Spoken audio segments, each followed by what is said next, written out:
ਪਿਆਰੇ ਵਿਦਿਆਰਥੀਓ, ਪਿਛਲੀ ਜਮਾਤ ਦੇ ਵਿੱਚ ਅਸੀਂ ਲੇਖ ਸ਼ੁਰੂ ਕੀਤਾ ਸੀ ਹੈਂਕੜ ਅਤੇ ਹਉਮੈ ਦੀ ਮਾਰ।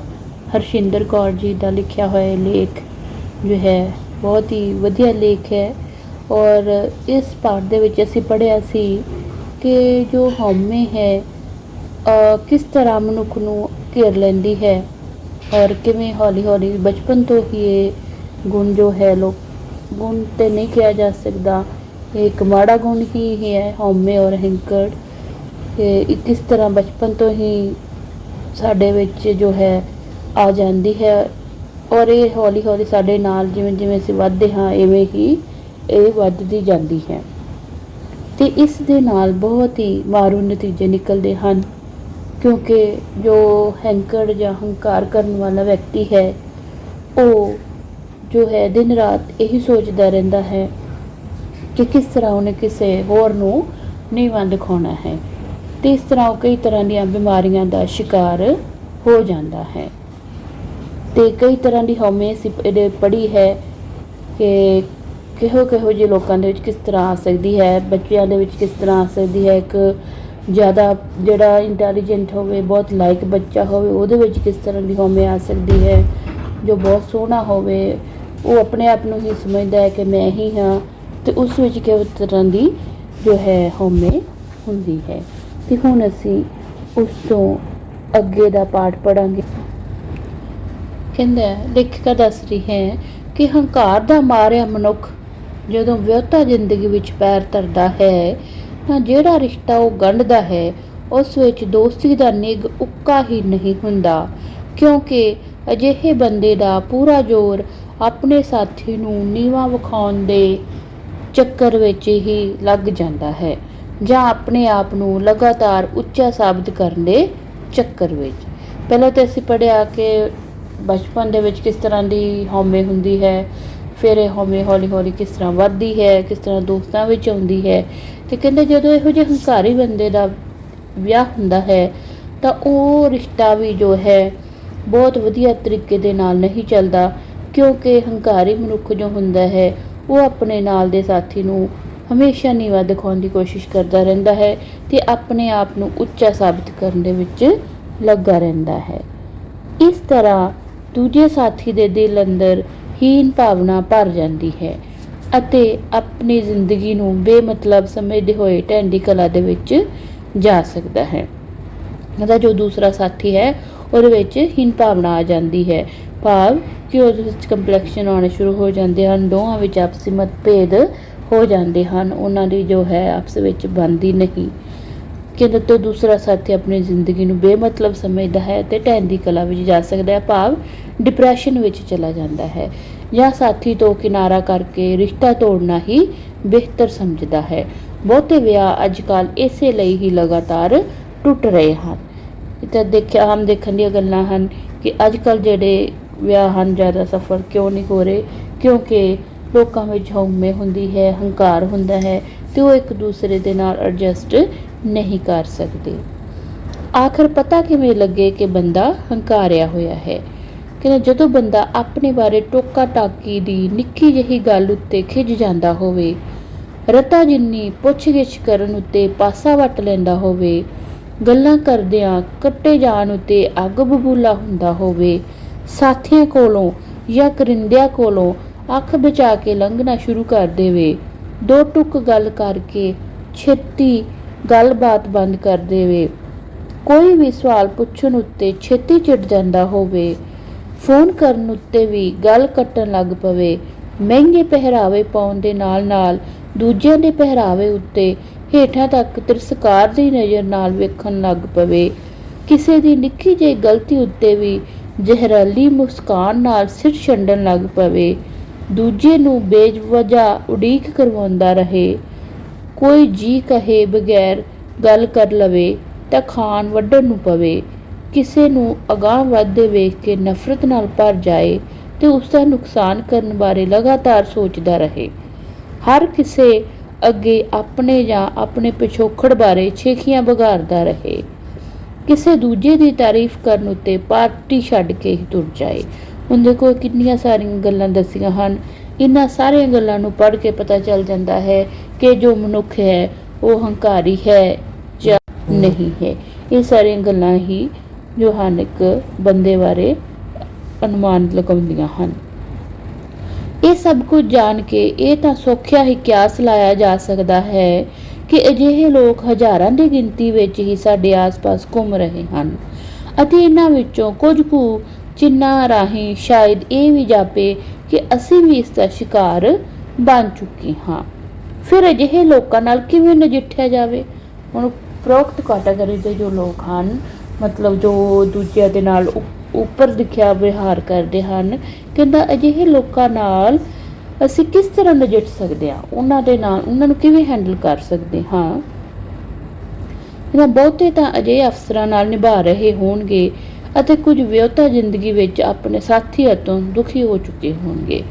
ਇਸ ਤੋਂ ਪਹਿਲਾਂ ਕਿ ਇਹਨਾਂ ਦੇ ਡਾਕਟਰੀ ਜਾਂ ਮਨੋਵਿਗਿਆਨਕ ਹਾਲ ਬਾਰੇ ਜਾਣੀਏ, ਇੱਕ ਘਟਨਾ ਜੋ ਮੇਰੇ ਦਿਮਾਗ ਉੱਤੇ ਹਾਵੀ ਹੋਈ ਬੈਠੀ ਹੈ ਅਤੇ ਮੇਰੇ ਅੱਖੀਂ ਵੇਖੀ ਹੈ ਬਾਰੇ ਮੈਂ ਜ਼ਰੂਰ ਦੱਸਣਾ ਚਾਹਾਂਗੀ।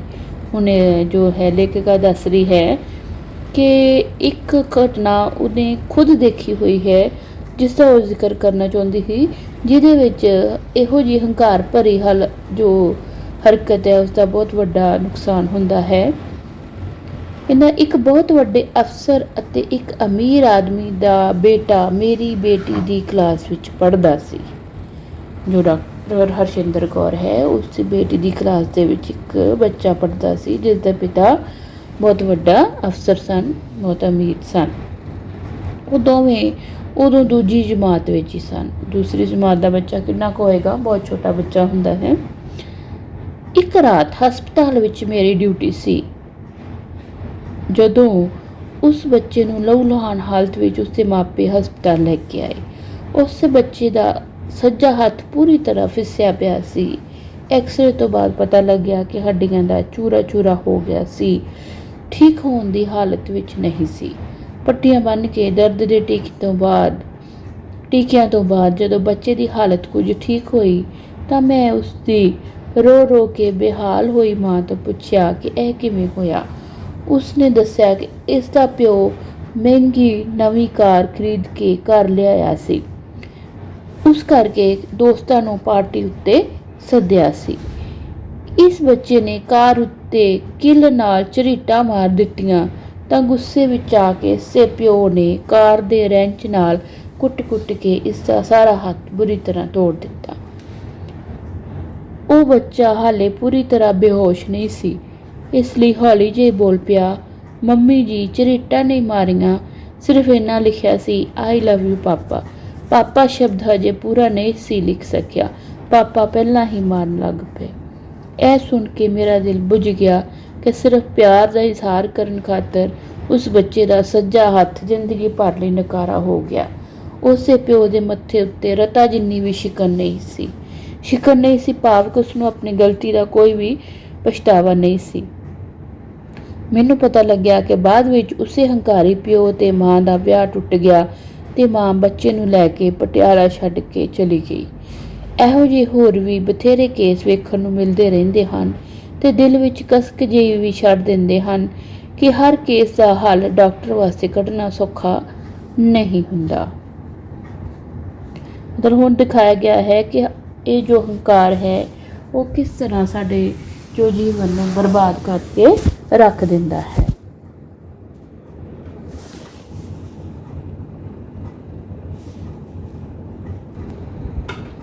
ਜੇ ਕਿਤੇ ਹੈਂਕੜਬਾਜ਼ ਬੰਦੇ ਦੇ ਨਾਲ ਵਾਹ ਪੈ ਹੀ ਜਾਏ ਅਤੇ ਨਿਭਾਉਣਾ ਵੀ ਪਵੇ ਤਾਂ ਆਪਣੇ ਅੰਦਰ ਤਣਾਅ ਪੈਦਾ ਕਰਨ ਦੀ ਬਜਾਏ ਆਪਣੀ ਜ਼ਿੰਦਗੀ ਨੂੰ ਨਰਕ ਬਣਾਉਣ ਦੀ ਥਾਂ ਇਹ ਨੁਸਖੇ ਅਜਮਾ ਕੇ ਵੇਖੇ ਜਾ ਸਕਦੇ ਹਨ।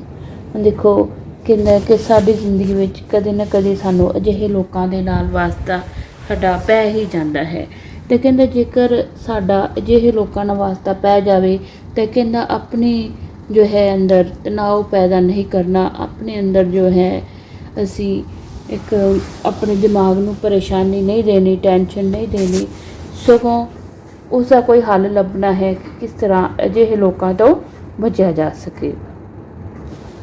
ਕਹਿੰਦਾ ਪਹਿਲਾਂ ਇਹ ਪੱਕਾ ਕਰੋ ਕਿ ਬੰਦਾ ਹੈਂਕੜਬਾਜ਼ ਹੈ ਵੀ ਜਾਂ ਸਾਡੇ ਕੋਲੋਂ ਹੀ ਕੋਈ ਗਲਤੀ ਹੋ ਗਈ ਹੈ ਜਿਸ ਕਰਕੇ ਅਫਸਰ ਬਹੁਤ ਨਾਰਾਜ਼ ਹੈ। ਨਾ ਕਿ ਪਹਿਲਾਂ ਸਿਰ ਉਹਦੀ ਪਰਖ ਕਰੋ ਕਿ ਵਾਕਈ 'ਚ ਇਹ ਜੋ ਬੰਦਾ ਹੈ ਜਾਂ ਸਾਡਾ ਅਫਸਰ ਹੈ ਇਹ ਹੈਂਕੜਬਾਜ਼ ਹੈ, ਇਹ ਆਕੜਖੋਰ ਹੈ, ਜਾਂ ਇੱਕ ਸਾਡੀ ਗਲਤੀ ਹੈ ਕਿ ਅਸੀਂ ਗਲਤ ਸੋਚ ਰਹੇ ਹਾਂ ਉਸ ਦੇ ਬਾਰੇ। ਪਹਿਲਾਂ ਪੱਕਾ ਨਿਸ਼ਚਾ ਕਰ ਲਓ। ਉਸ ਤੋਂ ਬਾਅਦ ਕੀ ਕਰੋ ਕਿ ਜੇ ਅਗਲਾ ਬੰਦਾ ਖਾਣ ਵੱਢਣ ਨੂੰ ਪੈ ਰਿਹਾ ਹੈ ਤਾਂ ਕਿ ਸਾਡੀ ਗਲਤੀ ਬਹੁਤ ਜ਼ਿਆਦਾ ਵੱਡੀ ਤਾਂ ਨਹੀਂ ਵੀ ਇਹ ਦੇਖੋ। ਉਸ ਤੋਂ ਬਾਅਦ ਪਹਿਲਾਂ ਪਛਾਣ ਕਰੋ ਬੰਦੇ ਦੀ ਕਿ ਉਹ ਬੰਦਾ ਵਾਕਈ 'ਚ ਹੀ ਹੰਕੜਬਾਜ਼ ਹੈ। ਉਸ ਤੋਂ ਬਾਅਦ ਜੇਕਰ ਉਹ ਸਾਡੇ 'ਤੇ ਬਹੁਤ ਜ਼ਿਆਦਾ ਚਲਾ ਰਿਹਾ ਹੈ ਤਾਂ ਫਿਰ ਰਿਅਲਾਈਜ਼ ਕਰੋ ਕਿ ਕੀ ਕਿਤੇ ਅਸੀਂ ਇਸ ਵਾਕਈ 'ਚ ਇੰਨੀ ਵੱਡੀ ਗਲਤੀ ਤਾਂ ਨਹੀਂ ਕੀਤੀ ਜਿਸ ਕਰਕੇ ਉਹ ਬੰਦਾ ਸਾਡੇ ਤੋਂ ਇੰਨਾ ਨਾਰਾਜ਼ ਹੈ। ਉਸ ਤੋਂ ਬਾਅਦ ਕੀ ਕਰਨਾ ਹੈ ਕਿ ਨਾ ਆਮ ਤੌਰ 'ਤੇ ਉਸ ਹੰਕਾਰੀ ਬੰਦੇ ਕਿਸੇ ਨੂੰ ਆਪਣੇ ਤੋਂ ਬਿਹਤਰ ਸਾਬਤ ਕਰਦਾ ਵੇਖ ਕੇ ਉਸ 'ਤੇ ਟੁੱਟ ਕੇ ਪੈ ਜਾਂਦੇ ਹਨ ਅਤੇ ਇਸੇ ਲਈ ਛੇਤੀ ਪਛਾਣੇ ਜਾਂਦੇ ਹਨ। ਅਜਿਹੀ ਹਾਲਤ ਵਿੱਚ ਆਪਣੇ ਦ੍ਰਿੜ ਇਰਾਦੇ ਅਤੇ ਪੂਰੀ ਮਾਨਸਿਕ ਤਾਕਤ ਨਾਲ ਡਟੇ ਰਹਿਣਾ ਅਤੇ ਟਿਕਾ ਕੇ ਛੋਟਾ ਅਤੇ ਢੁਕਵਾਂ ਜਵਾਬ ਦੇਣ ਨਾਲ ਭੈੜੀ ਤਰ੍ਹਾਂ ਬੋਲਦਾ ਬੰਦਾ ਚੁੱਪ ਹੋਣ 'ਤੇ ਮਜਬੂਰ ਕੀਤਾ ਜਾ ਸਕਦਾ ਹੈ। ਕਹਿੰਦਾ ਤੁਸੀਂ ਜੇਕਰ ਸਾਨੂੰ ਪਤਾ ਲੱਗ ਜਾਂਦਾ ਹੈ ਕਿ ਹਾਂ ਵਾਕਈ 'ਚ ਇਹ ਬੰਦਾ ਹੰਕਾਰੀ ਹੈ ਔਰ ਸਾਡੀ ਕੋਈ ਐਡੀ ਵੱਡੀ ਗਲਤੀ ਨਹੀਂ ਹੈ, ਇਹ ਸਿਰਫ ਜ਼ਿਆਦਾ ਬੋਲ ਰਿਹਾ ਹੈ, ਤਾਂ ਫਿਰ ਉਸਨੂੰ ਇੱਕਦਮ ਇੰਨਾ ਛੋਟਾ ਜਿਹਾ ਔਰ ਬਹੁਤ ਹੀ ਢੁਕਵਾਂ ਆਨਸਰ ਦਿਓ ਜਿਸ ਨਾਲ ਉਹ ਬੰਦਾ ਆਪਣੇ ਆਪ ਚੁੱਪ ਹੋ ਜਾਏਗਾ। ਜੇ ਕਿਸੇ ਅਜਿਹੇ ਬੰਦੇ ਰਾਹੀਂ ਬੇਇੱਜ਼ਤੀ ਹੋ ਗਈ ਹੋਵੇ ਤਾਂ ਉਸ ਨੂੰ ਦਿਲ ਉੱਤੇ ਲਾਉਣ ਦੀ ਲੋੜ ਨਹੀਂ, ਬਲਕਿ ਬਾਅਦ ਵਿੱਚ ਉਸ ਵਿੱਚੋਂ ਕੋਈ ਹਾਸੇ ਦੀ ਗੱਲ ਕੱਢ ਕੇ ਅਤੇ ਉਸ ਦੇ ਹਾਵ ਭਾਵਾਂ ਉੱਤੇ ਆਪਣੇ ਹੀ ਦਿਲ ਵਿੱਚ ਮਜ਼ਾਕ ਕੱਸ ਕੇ ਜਾਂ ਆਪਣੇ ਦੋਸਤਾਂ ਨਾਲ ਹੱਸ ਖੇਡ ਕੇ ਆਪਣੇ ਆਪ ਨੂੰ ਸ਼ਾਂਤ ਕੀਤਾ ਜਾ ਸਕਦਾ ਹੈ। ਲੇਖਕ ਕਹਿਣ ਦਾ ਭਾਵ ਇਹ ਹੈ ਕਿ ਸਾਨੂੰ ਜ਼ਿੰਦਗੀ ਵਿੱਚ ਬਹੁਤ ਵਾਰੀ ਅਜਿਹੇ ਲੋਕ ਮਿਲ ਜਾਂਦੇ ਹਨ ਅਤੇ ਜੇਕਰ ਅਸੀਂ ਹਰ ਇੱਕ ਦੀਆਂ ਗੱਲਾਂ ਨੂੰ ਇਸ ਤਰ੍ਹਾਂ ਦਿਲ 'ਤੇ ਲਗਾਉਣ ਲੱਗੇ ਤਾਂ ਫਿਰ ਸਾਡੀ ਜੋ ਜ਼ਿੰਦਗੀ ਹੈ ਬਿਲਕੁਲ ਹੀ ਖਰਾਬ ਹੋ ਜਾਵੇਗੀ। ਇਸ ਕਰਕੇ ਅਜਿਹੇ ਲੋਕਾਂ ਦੀਆਂ ਗੱਲਾਂ ਵੱਲ ਬਿਲਕੁਲ ਧਿਆਨ ਨਹੀਂ ਦੇਣਾ। ਕਹਿੰਦਾ ਫਿਰ ਵੀ ਜੇਕਰ ਤੁਹਾਡੀ ਬੇਇੱਜ਼ਤੀ ਇਹੋ ਜਿਹਾ ਬੰਦਾ ਕੋਈ ਕਰ ਦਿੰਦਾ ਹੈ ਤਾਂ ਉਹਦੇ ਵਿੱਚੋਂ ਕੋਈ ਨਾ ਕੋਈ ਹਾਸੇ ਦੀ ਗੱਲ ਕੱਢੋ ਅਤੇ ਉਸ ਦਾ ਮਜ਼ਾਕ ਬਣਾਓ ਅਤੇ ਜਾਂ ਫਿਰ ਆਪਣੇ ਦੋਸਤਾਂ ਦੇ ਨਾਲ ਹੱਸ ਖੇਡ ਕੇ ਉਸ ਨੂੰ ਖ਼ਤਮ ਕਰ ਦਿਓ ਗੱਲ ਨੂੰ। ਮੈਂ ਇੱਕ ਹੱਡਬੀਤੀ ਮੈਂ ਵੀ ਦੱਸ ਦਿੰਦੀ ਹਾਂ ਕਿ ਸਾਡਾ ਪ੍ਰਿੰਸੀਪਲ ਬਹੁਤ ਹੀ ਖਰਾਂਟ ਅਤੇ ਹੈਂਕੜਬਾਜ਼ ਆਦਮੀ ਸੀ। ਇਸ ਲਈ ਸਾਰੇ ਵਿਦਿਆਰਥੀ ਉਸ ਦੀ ਛੇੜ ਬੋਲ ਕੇ ਤਸੱਲੀ ਕਰ ਲੈਂਦੇ ਸਨ।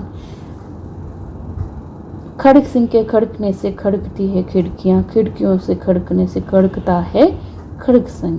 ਇਹ ਸਤਰਾਂ ਬਾਅਦ ਵਿੱਚ ਇੰਨੀਆਂ ਮਸ਼ਹੂਰ ਹੋ ਗਈਆਂ ਕਿ ਉਸ ਦੇ ਰਿਟਾਇਰ ਹੋ ਜਾਣ ਤੋਂ ਬਾਅਦ ਵੀ ਮੈਡੀਕਲ ਕਾਲਜ ਵਿੱਚ ਬਹੁਤ ਸਾਲੇ ਛੇੜ ਚੱਲਦੀ ਰਹੀ ਸੀ ਅਤੇ ਹੁਣੇ ਜਿਹੇ ਹਿੰਦੀ ਫਿਲਮ ਦੇ ਗੀਤ ਵਿੱਚ ਵੀ ਇਹ ਸਤਰਾਂ ਵਰਤੀਆਂ ਗਈਆਂ ਸਨ। ਭਾਵ ਕਿ ਜਦੋਂ ਅਸੀਂ ਕੁਛ ਨਹੀਂ ਕਰ ਸਕਦੇ ਤਾਂ ਫਿਰ ਅਸੀਂ ਆਪਣਾ ਮਨੋਰੰਜਨ ਆਪਣੇ ਹਿਸਾਬ ਦੇ ਨਾਲ ਕਰ ਸਕਦੇ ਹਾਂ। ਮਨੋਵਿਗਿਆਨੀ ਸੁਝਾਅ ਦਿੰਦੇ ਹਨ ਕਿ ਆਪਣੇ ਮਨੋਬਲ ਨੂੰ ਹੋਰ ਤਾਕਤਵਰ ਬਣਾਉਣ ਲਈ ਅਤੇ ਆਪਣੀ ਸੁਣਨ ਸ਼ਕਤੀ ਦੇ ਨਾਲ ਨਾਲ ਆਪਣੇ ਹਾਵਾਂ ਭਾਵਾਂ ਉੱਤੇ ਕਾਬੂ ਪਾਉਣ ਦਾ ਇਸ ਤੋਂ ਵਧੀਆ ਹੋਰ ਕੋਈ ਤਰੀਕਾ ਨਹੀਂ ਹੈ ਕਿ ਕਿਸੇ ਫਜ਼ੂਲ ਹੰਕਾਰੀ ਬੰਦੇ ਤੋਂ ਬਕਵਾਸ ਸੁਣ ਲੈਣ ਤੋਂ ਬਾਅਦ ਵੀ ਆਪਣੇ ਆਪ ਨੂੰ ਬੇਕਾਬੂ ਨਾ ਹੋਣ ਦਿੱਤਾ ਜਾਵੇ। ਕਹਿੰਦੇ ਕਿ ਜਿਹੜੇ ਲੋਕ ਆਪਣੇ ਆਪ 'ਤੇ ਪੂਰਾ ਕੰਟਰੋਲ ਰੱਖਦੇ ਹਨ ਉਹਨਾਂ ਨੂੰ ਚਾਹੇ ਕੋਈ ਵੀ ਹੰਕਾਰੀ ਬੰਦਾ ਕੁਝ ਵੀ ਕਹਿ ਜਾਏ ਤਾਂ ਉਹ ਆਪਣਾ ਜੋ ਹੈ ਮਨੋਬਲ ਨਹੀਂ ਡੇਗਦੇ ਅਤੇ ਕਹਿੰਦਾ ਉਸ ਤੋਂ ਵਧੀਆ ਹੋਰ ਕੋਈ ਇਨਸਾਨ ਨਹੀਂ ਹੁੰਦਾ। ਇਸ ਨਾਲ ਹੰਕਾਰੀ ਬੰਦੇ ਦੀ ਹਉਮੈ ਨੂੰ ਤਗੜੀ ਸੱਟ ਵੱਜ ਜਾਂਦੀ ਹੈ। ਉਹ ਅਜਿਹਾ ਸੋਚਣ ਉੱਤੇ ਮਜਬੂਰ ਹੋ ਜਾਂਦਾ ਹੈ ਕਿ ਮੇਰੇ ਬੋਲਣ ਦਾ ਜੇ ਅਗਲੇ ਬੰਦੇ ਉੱਤੇ ਉੱਕਾ ਹੀ ਅਸਰ ਨਹੀਂ ਹੁੰਦਾ ਤਾਂ ਮੇਰੇ ਬੋਲਣ ਦਾ ਫਾਇਦਾ ਕੀ। ਜਿਸ ਤਰ੍ਹਾਂ ਦੇ ਬੰਦੇ ਨੂੰ ਵਾਪਸ ਗਾਲਾਂ ਕੱਢਣ ਲੱਗ ਪਈਏ ਤਾਂ ਸਮਝ ਲੈਣਾ ਚਾਹੀਦਾ ਹੈ ਕਿ ਉਹਦੇ ਤੇ ਸਾਡੇ ਵਿੱਚ ਕੋਈ ਉੱਕਾ ਫਰਕ ਨਹੀਂ ਹੈ ਤੇ ਸਾਡੇ ਅੰਦਰ ਵੀ ਹਉਮੈ ਵਾਸ ਕਰ ਚੁੱਕੀ ਹੈ। ਕਹਿਣ ਦਾ ਭਾਵ ਹੈ ਕਿ ਜੇਕਰ ਇੱਕ ਹੈਂਕੜਬਾਜ਼ ਮਨੁੱਖ ਨੇ ਸਾਨੂੰ ਕੁਝ ਕਹਿ ਦਿੱਤਾ ਤਾਂ ਅਸੀਂ ਵੀ ਵਾਪਸੀ ਦੇ ਵਿੱਚ ਉਸ ਨੂੰ ਉਸੇ ਤਰੀਕੇ ਦੀਆਂ ਗੱਲਾਂ ਸੁਣਾ ਦਿੱਤੀਆਂ ਤਾਂ ਫਿਰ ਕਹਿੰਦੇ ਉਹਦੇ ਵਿੱਚ ਤੇ ਸਾਡੇ ਵਿੱਚ ਕੋਈ ਫਰਕ ਨਹੀਂ ਰਿਹਾ। ਇਸ ਤਰ੍ਹਾਂ ਸੋਚ ਲੈਣਾ ਚਾਹੀਦਾ ਹੈ ਕਿ ਉਹ ਹਉਮੈ ਸਾਡੇ ਅੰਦਰ ਵੀ ਆ ਗਈ ਹੈ। ਠਰਮੇ ਨਾਲ ਮਤਲਬ ਆਰਾਮ ਨਾਲ। ਠਰਮੇ ਨਾਲ ਪਰ ਸਖਤ ਆਵਾਜ਼ ਵਿੱਚ ਉਸ ਬੰਦੇ ਨੂੰ ਇਹ ਦਰਸਾਇਆ ਜਾ ਸਕਦਾ ਹੈ ਕਿ ਇਨਸਾਨ ਇਸ ਲਹਿਜੇ ਵਿੱਚ ਗੱਲ ਨਹੀਂ ਕਰਦੇ ਤੇ ਨਾ ਹੀ ਅੱਗੇ ਤੋਂ ਇਸ ਤਰ੍ਹਾਂ ਸਾਡੇ ਨਾਲ ਗੱਲ ਕਰਨ ਦੀ ਲੋੜ ਹੈ। ਠੀਕ ਤਰੀਕੇ ਨਾਲ ਗੱਲ ਕਰਨੀ ਹੋਵੇ ਤਾਂ ਜਦੋਂ ਮਰਜ਼ੀ ਗੱਲ ਕਰ ਲਵੋ, ਮਤਲਬ ਕਿ ਆਰਾਮ ਦੇ ਨਾਲ ਉਸਨੂੰ ਸਮਝਾ ਦਿਓ ਕਿ ਇਸ ਤਰੀਕੇ ਦੇ ਨਾਲ ਗੱਲ ਕਰਨੀ ਸਹੀ ਨਹੀਂ ਹੈ। ਜੇਕਰ ਤੂੰ ਗੱਲ ਸਹੀ ਤਰੀਕੇ ਨਾਲ ਸਾਡੇ ਨਹੀਂ ਕਰਨੀ ਤਾਂ ਕੋਈ ਗੱਲ ਕਰਨ ਦੀ ਲੋੜ ਨਹੀਂ ਹੈ। ਜੇ ਇੰਨਾ ਕਹਿਣਾ ਸੰਭਵ ਨਾ ਹੋਵੇ ਤਾਂ ਇਸ ਤਰ੍ਹਾਂ ਦੇ ਬੰਦੇ ਨੂੰ ਪੂਰੀ ਤਰ੍ਹਾਂ ਆਪਣੀ ਸੋਚ ਵਿੱਚੋਂ ਮਨਫੀ ਕਰ ਦੇਣਾ ਹੀ ਠੀਕ ਹੁੰਦਾ ਹੈ। ਮਨਫੀ ਕਰ ਦੇਣਾ ਮਤਲਬ ਕਿ ਆਪਣੀ ਸੋਚ ਵਿੱਚ ਉਸ ਨੂੰ ਬਿਲਕੁਲ ਹੀ ਕੱਢ ਦੇਣਾ ਚਾਹੀਦਾ ਹੈ ਕਿ ਇਸ ਦਾ ਕੋਈ ਵਜੂਦ ਸਾਡੇ ਵਿੱਚ ਨਹੀਂ ਹੈ ਅਤੇ ਉਸ ਦੀ ਉੱਕਾ ਹੀ ਪਰਵਾਹ ਕਰਨੀ ਛੱਡ ਦੇਣੀ ਚਾਹੀਦੀ ਹੈ। ਜੇ ਕਿਤੇ ਅਜਿਹਾ ਬੰਦਾ 4 ਜਣਿਆਂ ਵਿੱਚ ਖੜਾ ਵੀ ਹੋਵੇ ਤਾਂ ਬਾਕੀਆਂ ਨਾਲ ਮੁਸਕਰਾ ਕੇ ਹੈਲੋ ਕਰਕੇ ਅਗਾਂਹ ਲੰਘਿਆ ਜਾ ਸਕਦਾ ਹੈ ਅਤੇ ਉਸ ਨੂੰ ਅਣਦੇਖਿਆ ਕਰਨਾ ਹੀ ਠੀਕ ਹੈ। ਮਤਲਬ ਕਿ ਉਸ ਨੂੰ ਕੁਛ ਨਹੀਂ ਕਰਨਾ, ਕੁਛ ਨਾ ਕਹੋ, ਬਸ ਸਿਰਫ ਉਸ ਨੂੰ ਇਗਨੋਰ ਕਰੋ। ਉਸ ਨੂੰ ਸਮਝੋ ਕਿ ਸਾਡੀ ਜ਼ਿੰਦਗੀ ਵਿੱਚ ਹੈ ਹੀ ਨਹੀਂ ਹੈ। ਜੇਕਰ ਉਹ 4 ਲੋਕਾਂ ਵਿੱਚ ਖੜਾ ਹੋਵੇ ਤਾਂ ਬਾਕੀ ਲੋਕਾਂ ਦੇ ਨਾਲ ਗੱਲ ਕਰਕੇ ਮੁਸਕਰਾ ਕੇ ਲੰਘੋ, ਪਰ ਉਸ ਨੂੰ ਅਣਦੇਖਿਆ ਕਰ ਦਿਓ। ਜੇ ਅਜਿਹਾ ਬੰਦਾ ਬੇਇੱਜ਼ਤੀ ਕਰਨੀ ਚਾਹੇ ਤਾਂ ਆਪਣੇ ਆਪ ਨੂੰ ਕੰਮ ਵਿੱਚ ਮਸਰੂਫ ਵਿਖਾ ਕੇ ਜਾਂ ਫੋਨ ਉੱਤੇ ਕਿਸੇ ਨਾਲ ਗੱਲ ਕਰਕੇ ਉਸ ਨੂੰ ਨਕਾਰੇ ਜਾਣ ਦਾ ਅਹਿਸਾਸ ਕਰਵਾਇਆ ਜਾ ਸਕਦਾ ਹੈ। ਬਹੁਤੇ ਹੰਕਾਰੇ ਅਫਸਰ ਆਮ ਤੌਰ ਉੱਤੇ ਆਪਣੀ ਗੱਲ ਮੁਕਾ ਕੇ ਦੂਜੇ ਕੋਲੋਂ ਕਿਸੇ ਦੀ ਜਵਾਬ ਦੀ ਉਮੀਦ ਹੀ ਨਹੀਂ ਰੱਖਦੇ, ਸੋ ਸੁਣ ਕੇ ਸਿਰ ਹਿਲਾ ਕੇ ਕਮਰੇ ਵਿੱਚੋਂ ਬਾਹਰ ਨਿਕਲਿਆ ਜਾ ਸਕਦਾ ਹੈ। ਜੇ ਬਹਿਸ ਛੇੜ ਲਈ ਤਾਂ ਕਈ ਵਾਰ ਮਾੜੇ ਨਤੀਜੇ ਨਿਕਲ ਸਕਦੇ ਹਨ। ਅਜਿਹੇ ਮਾਹੌਲ ਨੂੰ ਆਪਣੇ ਦਫ਼ਤਰ ਤੋਂ ਘਰ ਜਾਂ ਘਰ ਤੋਂ ਦਫ਼ਤਰ ਨਹੀਂ ਲਿਜਾਣਾ ਚਾਹੀਦਾ, ਨਹੀਂ ਤੇ ਮਾਨਸਿਕ ਸ਼ਾਂਤੀ ਪੂਰੀ ਤਰ੍ਹਾਂ ਭੰਗ ਹੋਣ ਦਾ ਖਤਰਾ ਹੋ ਜਾਂਦਾ ਹੈ। ਭਾਵ ਕਿ ਜਿੱਥੇ ਇਹੋ ਜਿਹਾ ਮਾਹੌਲ ਹੋਵੇ, ਹੈਂਕੜ ਭਰਿਆ ਮਾਹੌਲ ਹੋਵੇ, ਕਹਿੰਦਾ ਉਹ ਮਾਹੌਲ ਨੂੰ ਉੱਥੇ ਹੀ ਛੱਡ ਦੇਣਾ ਚਾਹੀਦਾ ਹੈ। ਜੇਕਰ ਸਾਡੇ ਘਰ ਵਿੱਚ ਹੈ ਤਾਂ ਸਾਨੂੰ ਉਸ ਨੂੰ ਆਪਣੇ ਦਫ਼ਤਰ ਵਿੱਚ ਨਹੀਂ ਲੈ ਕੇ ਜਾਣਾ ਚਾਹੀਦਾ, ਅਤੇ ਜੇਕਰ ਦਫ਼ਤਰ ਦੇ ਵਿੱਚ ਬਾਹਰ ਕਿਤੇ ਸਾਨੂੰ ਇਹੋ ਜਿਹੇ ਲੋਕ ਮਿਲਦੇ ਹਨ ਤਾਂ ਉਹਨਾਂ ਨਾਲ ਫਿਰ ਜੋ ਹੈ ਘਰ ਨਹੀਂ ਲੈ ਕੇ ਜਾਣਾ ਚਾਹੀਦਾ, ਨਹੀਂ ਤਾਂ ਅਸੀਂ ਘਰ ਅਤੇ ਬਾਹਰ ਦੋਵੇਂ ਵਿੱਚ ਹੀ ਪਰੇਸ਼ਾਨ ਰਹਾਂਗੇ ਅਤੇ ਸਾਡੀ ਜੋ ਮਾਨਸਿਕ ਸ਼ਾਂਤੀ ਉਹ ਖਰਾਬ ਹੁੰਦੀ ਹੈ। ਇਸ ਦੇ ਨਾਲ ਹੀ ਤਣਾਅ ਤੋਂ ਸਹੇੜੀਆਂ ਬਿਮਾਰੀਆਂ ਦੀ ਸ਼ੁਰੂਆਤ ਹੁੰਦੀ ਹੈ। ਜੇ ਕਿਤੇ ਹੰਕਾਰੇ ਹੋਏ ਅਫਸਰ ਦੀ ਕੋਈ ਕਮਜ਼ੋਰੀ ਲੱਭ ਜਾਏ ਤਾਂ ਬਸ ਫਿਰ ਤਾਂ ਕਹਿਣਾ ਹੀ ਕਿਆ, ਹੰਕਾਰਿਆ ਸੋ ਮਾਰਿਆ ਦੀ ਹਕੀਕਤ ਜਾਣ ਲੈਣ ਤੋਂ ਬਾਅਦ ਆਪਣੀ ਹਉਮੈ ਨੂੰ ਸਿਰ ਉੱਤੇ ਚੜ੍ਹ ਜਾਣ ਤੋਂ ਪਹਿਲਾਂ ਹੀ ਹਾਂ ਪੱਖੀ ਬਣਾ ਲਈਏ ਤਾਂ ਕਮਾਲ ਦੀ ਸ਼ਖਸੀਅਤ ਬਣ ਸਕਦੀ ਹੈ। ਸ਼੍ਰੀ ਗੁਰੂ ਨਾਨਕ ਦੇਵ ਜੀ ਨੇ ਫਰਮਾਇਆ ਸੀ, ਹਉਮੈ ਵੱਡਾ ਰੋਗ ਹੈ, ਦਾਰੂ ਵੀ ਇਸਮਾ ਹੈ। ਹਉਮੈ ਜਦੋਂ ਸਵੈ ਵਿਸ਼ਵਾਸ ਦਾ, ਆਪਣੀ ਆਤਮਾ ਦੀ ਪਛਾਣ ਦਾ ਅਤੇ ਆਪਣੀ ਸਮਰੱਥਾ ਨੂੰ ਸਮਝ ਲੈਣ ਦਾ ਰੂਪ ਧਾਰਨ ਕਰਦੀ ਹੈ ਤਾਂ ਇਹ ਹਾਂ ਪੱਖੀ ਹੋ ਨਿਬੜਦੀ ਹੈ ਅਤੇ ਆਤਮਾ ਦੀ ਪਛਾਣ ਕਰਨ ਵਾਲਾ ਵਿਅਕਤੀ ਬੜਾ ਹੀ ਸਨਿਮਰ, ਨਿਰਮਾਣ, ਸਾਧ ਮੁਰਾਦ ਦੇ ਰੂਪ ਵਿੱਚ ਪ੍ਰਗਟ ਹੁੰਦਾ ਹੈ। ਕਹਿੰਦਾ ਜੇਕਰ ਜੋ ਹੈ ਹਉਮੈ ਸਾਡੀ ਹਾਂ ਪੱਖੀ ਹੋਵੇ, ਭਾਵ ਕਿ ਅਸੀਂ ਆਪਣੇ ਆਪ ਨੂੰ ਬਹੁਤ ਚੰਗੀ ਤਰ੍ਹਾਂ ਪਛਾਣ ਲਿਆ ਹੋਵੇ, ਤਾਂ ਫਿਰ ਜੋ ਹੈ ਸਾਡੀ ਜੋ ਸ਼ਖਸੀਅਤ ਹੈ ਬਹੁਤ ਵਧੀਆ ਤਰੀਕੇ ਦੀ ਹੋ ਜਾਂਦੀ ਹੈ। ਸਾਡੇ ਵਿੱਚ ਵਧੀਆ ਗੁਣ ਜੋ ਹੈ ਪੈਦਾ ਹੁੰਦੇ ਹਨ।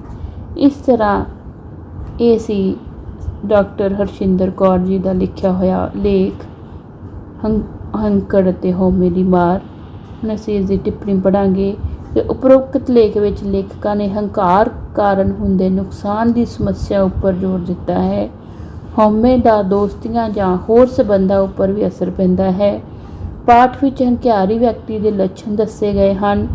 ਲੇਖਕਾਂ ਨੇ ਇੱਕ ਜ਼ਖਮੀ ਬੱਚੇ ਦੀ ਦਰਦਨਾਕ ਕਹਾਣੀ ਰਾਹੀਂ ਹੰਕਾਰੀ ਵਿਅਕਤੀ ਦਾ ਪਰਦਾਫਾਸ਼ ਕਰਨ ਦੀ ਵੀ ਕੋਸ਼ਿਸ਼ ਕੀਤੀ ਹੈ। ਲੇਖ ਵਿੱਚ ਹੰਕਾਰੀ ਵਿਅਕਤੀ ਨਾਲ ਨਜਿੱਠਣ ਅਤੇ ਉਸ ਦੇ ਅਸਰ ਤੋਂ ਬਚਣ ਲਈ ਕਈ ਸੁਝਾਅ ਦਿੱਤੇ ਗਏ ਹਨ। ਲੇਖਕਾਂ ਨੇ ਇਸ ਗੱਲ ਉੱਪਰ ਵੀ ਜ਼ੋਰ ਦਿੱਤਾ ਹੈ ਕਿ ਹੰਕਾਰੀ ਵਿਅਕਤੀ ਨੂੰ ਬੇਧਿਆਨਾ ਕਰਨ ਨਾਲ ਉਸ ਦੇ ਪ੍ਰਭਾਵ ਤੋਂ ਬਚਿਆ ਜਾ ਸਕਦਾ ਹੈ। ਇਸ ਵਿੱਚ ਹੁਣ ਪਾਠ ਦੇ ਵਿੱਚ ਦਰਸਾਇਆ ਗਿਆ ਹੈ ਕਿ ਹਉਮੈ ਕਿਸ ਤਰ੍ਹਾਂ ਦੀ ਹੁੰਦੀ ਹੈ, ਕਿਹੜੇ ਮਨੁੱਖਾਂ ਵਿੱਚ ਕਿਸ ਤਰ੍ਹਾਂ ਦੀ ਹੁੰਦੀ ਹੈ ਔਰ ਇਹਨਾਂ ਹੰਕਾਰੀ ਮਨੁੱਖਾਂ ਤੋਂ ਕਿਸ ਤਰ੍ਹਾਂ ਬਚਿਆ ਜਾ ਸਕਦਾ ਹੈ ਤਾਂ ਕਿ ਅਸੀਂ ਆਪਣਾ ਸ਼ਾਂਤੀਪੂਰਵਕ ਜੀਵਨ ਬਤੀਤ ਕਰ ਸਕੀਏ। ਇਹ ਸੀ ਪਾਠ ਹੈਂਕੜ ਅਤੇ ਹਉਮੈ ਦੀ ਮਾਰ। ਉਮੀਦ ਕਰਦੀ ਹਾਂ ਕਿ ਚੈਪਟਰ ਦੀ ਤੁਹਾਨੂੰ ਚੰਗੀ ਤਰ੍ਹਾਂ ਸਮਝ ਆ ਗਈ ਹੋਏਗੀ ਤੇ ਇਹਦੇ ਨਾਲ ਜੋ ਪ੍ਰਸ਼ਨ ਹਨ ਉਹ ਤੁਸੀਂ ਹੁਣ ਕਰਕੇ ਭੇਜਣੇ ਹਨ। ਇਹ ਜੋ ਹੈ ਐਕਸਰਸਾਈਜ਼ ਜੋ ਹੈ ਬੈਕ ਐਕਸਰਸਾਈਜ਼ ਤੁਸੀਂ ਕਿਤਾਬ ਦੇ ਵਿੱਚੋਂ ਚੈਪਟਰ ਦੇ ਵਿੱਚੋਂ ਲੱਭਣ ਦੀ ਕੋਸ਼ਿਸ਼ ਕਰੋਗੇ ਔਰ ਇਹਨਾਂ ਪ੍ਰਸ਼ਨਾਂ ਦੇ ਉੱਤਰ ਜੋ ਹੈ ਤੁਸੀਂ ਦੇਣ ਦੀ ਕੋਸ਼ਿਸ਼ ਕਰੋਗੇ। ਧੰਨਵਾਦ।